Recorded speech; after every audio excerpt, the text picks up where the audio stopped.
I want you to imagine you're telling a friend about a conversation you overheard. Maybe it was tense, awkward, even a little dramatic.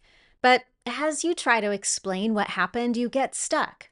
Maybe you say, he spoke really loudly, kind of shouting, but not exactly. And then she said something quietly, like she didn't want to be heard, but not whispering. I don't know. I don't know how to explain it. And so maybe you stop telling the story and you feel frustrated because in your native language, you have exactly the words you need to describe how he spoke. You might have a word to say that he was speaking quietly, but with frustration. Or maybe his voice was low and hesitant. Or maybe he was firm, but not quite shouting. The problem is that in English, you're missing these words. How someone speaks tells us everything, their emotions, their attitude, their intentions. Think about this. Think about a situation where someone told you a secret. If they whispered it to you, you might imagine that it was exciting or confidential. But if they mumbled it, they might have been unsure, nervous, or even embarrassed to share that with you. These words, whisper and mumble, both mean to say something out loud, but with entirely different feelings. Let me explain with another example. Imagine a coach giving instructions.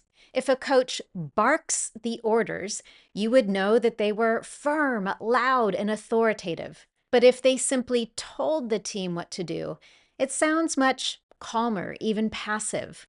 The words we choose changes the picture of what happened in the moment and how something was said.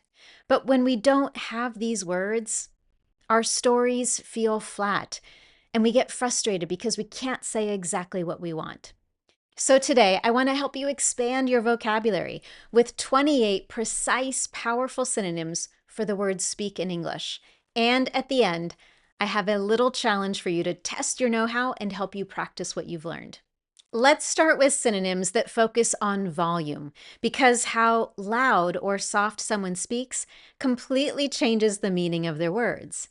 Think about a time when you had to lower your voice to avoid waking someone up, or raise your voice to get someone's attention. The way we control volume and the way we talk about it matters. So first, whisper. This means to speak very softly, almost breathy. We associate it with this sort of movement, or someone in a movie theater saying, shh, the show is starting. Next is murmur. This also means to speak softly, but indistinctly or often under one's breath, which means it's really hard to distinguish the sounds or all the words. For example, when we asked about the broken vase, my daughter murmured an excuse.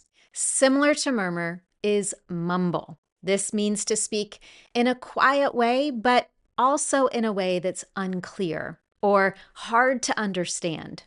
Now, these two words, murmur and mumble, are very similar, but they do have some key differences. Murmur is soft and indistinct, but neutral or even affectionate. For example, she murmured a thank you as she left. Mumble, on the other hand, is unclear and hard to understand, often due to nervousness or poor articulation. For example, she mumbled through her presentation, making it hard to follow. And I want to add one more to this list, the word mutter. Mutter also means to say something quietly, but with irritation or discontent in your voice. For example, he muttered under his breath about the unfair decision. We're actually going to revisit this word mutter in a moment, but first let's go to chat. This means to talk in a light, informal way. For example, Melissa chatted with her mother on the phone every day. Next, exclaim. This means to cry out suddenly, often in surprise or excitement. For example, that was amazing, she exclaimed after the show. Similar to exclaim is to shout, which also means to call out loudly, usually in order to be heard over a lot of noise or with strong emotion. Imagine being at a loud concert with a friend and you have to shout to get her attention. And then we have yell. This also means to cry out loudly, often from excitement or frustration. For example, the customer yelled at the cashier over the mistake. Next in this category is to holler, which means to shout loudly, but in a very forceful way. So there's definitely a feeling of negativity to this verb. And then we have roar. This means to make a deep, loud cry, often out of anger or excitement. For example, if you've ever watched a sports game where the coach and the crowd are unhappy with the referee, you might say that the coach roared at the referee from the sidelines. And lastly, we have scream, which means to cry out in a high pitch due to intense emotion, quite often fear. For example, she screamed when she saw the spider. Now that you have this broad range of synonyms focused on speaking aloud with different levels of volume and different intentions, emotions, etc., let's do a quick check-in. I want you to think of a dramatic movie that you saw where someone whispered a secret or shouted in anger. Try describing it using one of the words we've just learned. You might use whisper, murmur, shout, yell, or roar. As always, you can share your example with me in the comments below. Okay, let's move on from volume and focus on words that help us describe or express the emotion we have in our speech. For example, imagine getting a text from your boss, and the only thing it says is, "We need to talk." In that moment, you might sigh and immediately wait for bad news. Or maybe you hear a child in the backseat groan, "Are we there yet?" These words, sigh and groan, don't just describe speech, they show how someone feels in the moment. So first on our list here is to grumble. To grumble means to complain in a low, unhappy voice. For example, he grumbled about the long wait at the doctor's office. The opposite here is to gush, which means to speak with excessive enthusiasm. For example, she gushed about her new job, talking nonstop about how great it was. Next is to sigh, which means to exhale air aloud so that others can hear, and then to speak, which is often used to show relief or frustration. For example, she sighed and expressed that work was overwhelming at the moment. Next is to groan, which means to complain with a long, deep sound. For example, imagine someone asking their daughter to do the dishes, and in response, your daughter groans and says, "I hate doing the dishes." Similar to this is whining. To whine also means to complain, but in a high-pitched, drawn-out way.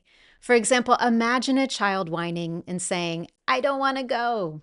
And now let's revisit the word mutter. This means to speak in a low voice, often because you're irritated. For example, she muttered under her breath after receiving criticism, speaking too quietly for others to hear, but with clear frustration. Then we have hiss, which means to say something in a sharp, quiet, angry way. For example, "Be quiet," she hissed at her brother, speaking in a sharp, angry whisper.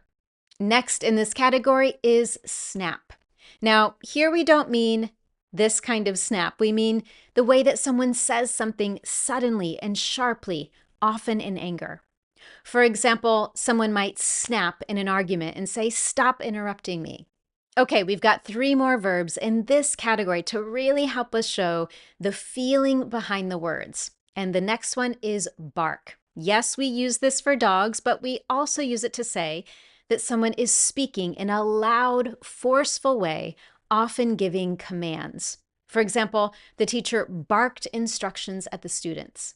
Then we have growl. This is to speak in a low, threatening tone.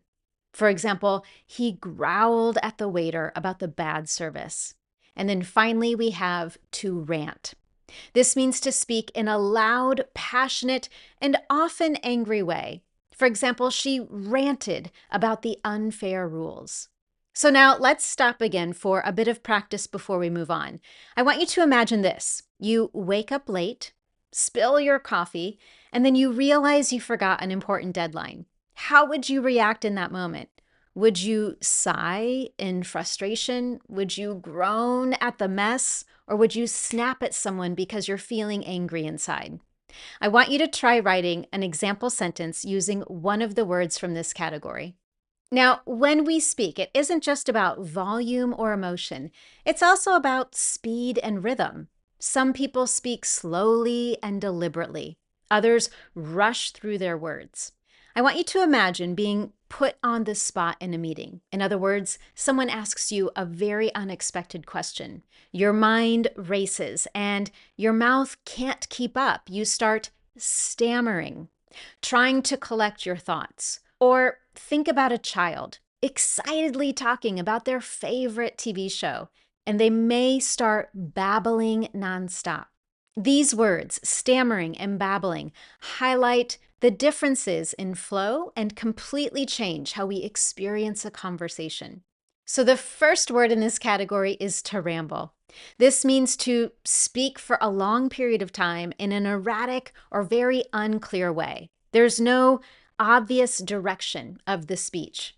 For example, the professor rambled on about ancient history, losing the student's attention. Next in this category is drawl. This means to speak slowly and elongate your syllables. Think for a moment about how the actor Matthew McConaughey speaks. His words are slow, stretched out, and relaxed. That's a drawl. He speaks with a slow drawl, stretching out his words as if he has all the time in the world. Then we have babble. As we highlighted earlier, this means to speak rapidly and excitedly. Here, I want you to think about Phoebe from Friends when she gets really excited. She talks fast and jumps from topic to topic. And sometimes she doesn't stop to take a breath. That's babbling. Then we have blurt, which means to say something impulsively. For example, I blurted out my idea before I had a plan. Then we have trail off. This means to speak softer and softer over time until stopping. For example, she started to explain but trailed off, unsure of her answer. And then stammer. This means to speak with involuntary pauses, often due to nervousness. You might say that someone stammered during their presentation if there are excessive pauses.